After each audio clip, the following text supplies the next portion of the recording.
কল্যাণপুরের DCM কার্যালয়ে সাধারণ মানুষের বেশ কিছু অভিযোগের পরিপ্রেক্ষিতে আচমকা পরিদর্শন করতে গিয়ে তিতিবিরক্ত কল্যাণপুরের বিধায়ক পিনাকি দাস চৌধুরী।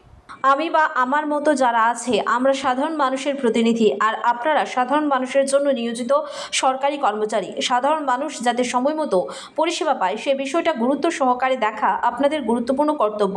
তবে আমার কাছে সত্যিই খারাপ লাগে যখন বিভিন্ন সময় সাধারণ মানুষ সরকারি কর্মচারীদের ভূমিকা নিয়ে প্রশ্ন তোলেন।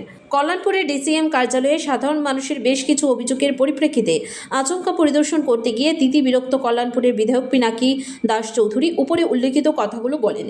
এখানে উল্লেখ করা প্রয়োজন, দীর্ঘদিন ধরে কল্যাণপুরে ডিসিএম অফিসের পরিষেবা সংক্রান্ত বিভিন্ন অভিযোগ উঠে আসছে।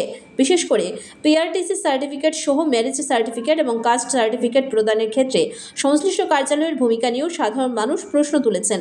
এই অবস্থায় আজ বিধায়ক হঠাৎ করে সংশ্লিষ্ট কার্যালয়ে গিয়ে বিভিন্ন বিষয় অনুসন্ধান করার পর দেখতে পান দীর্ঘদিন ধরে সাধারণ মানুষের বেশ কিছু সার্টিফিকেট ডিসিএম কর্তৃক পাস হয়ে গেলেও পেন্ডিং অবস্থায় থাকছে। এই অবস্থায় দাঁড়িয়ে বিধায়কের স্পষ্ট বক্তব্য হচ্ছে দ্রুততার সাথে সাধারণ মানুষকে পরিষেবা দিতে হবে।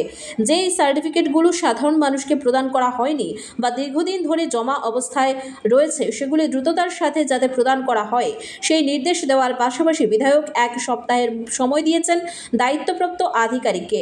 এরপরেও যদি সার্টিফিকেট প্রদান সংক্রান্ত জটিলতা দূর না হয় তাহলে ঊর্ধ্বতন কর্তৃপক্ষের গোচরে বিষয়টা নিয়ে যাওয়ার পর পরবর্তী পদক্ষেপ গ্রহণ করা হবে বলে ডিসিএম কার্যালয়ে দাঁড়িয়ে দাবি করেছেন কল্যাণপুর প্রমোদনগর কেন্দ্রের বিধায়ক পিনাকি দাস চৌধুরী।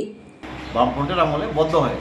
যাই হোক, আমাদের সরকার 18 সালে আসার পর তড়িঘড়ি কথা বলে মন্ত্রী, মুখ্যমন্ত্রী, ডিএম দপ্তর কথা বলে আমরা আবার ডিসিএম অফিস চালু করলাম এবং করার একটাই উদ্দেশ্য, মানুষ তেলিয়ামোড়া যেতে হতো, এই জায়গাতে কল্যাণপুর যাতে তার কাস্ট সার্টিফিকেট, ম্যারেজ সার্টিফিকেট, জায়গা সংক্রান্ত বিষয় এগুলো এখানে করা যায় এবং যথারীতি কাজও শুরু হয়েছে এবং এই বিল্ডিংও আমরা নতুনভাবে রিপেয়ারিং করিয়ে এই সুন্দরভাবে কাজ শুরু হয়েছে। কিন্তু ইদানিং আজকে বছরখানেক ধরে মানুষ এই এলাকার পরিশানি হচ্ছে।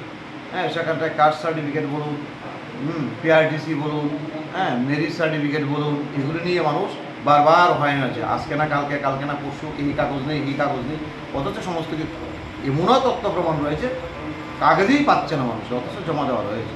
যাই হোক, এগুলি শোনার পর যেহেতু আমরা পাবলিক রিপ্রেজেন্টেটিভ এবং আমাদের সরকার স্বচ্ছতার সহিত কাজ করে এবং পাবলিককে সার্ভিস দেওয়ার চেষ্টা করে এবং আমরা যারা জনপ্রতিনিধি প্রতিনিয়ত মানুষের পাশে রয়েছে, সেই জিনিসটা শোনার পরে স্বাভাবিকভাবে আমরা সেখানটা আসা এবং সেই জায়গাটা দেখলাম।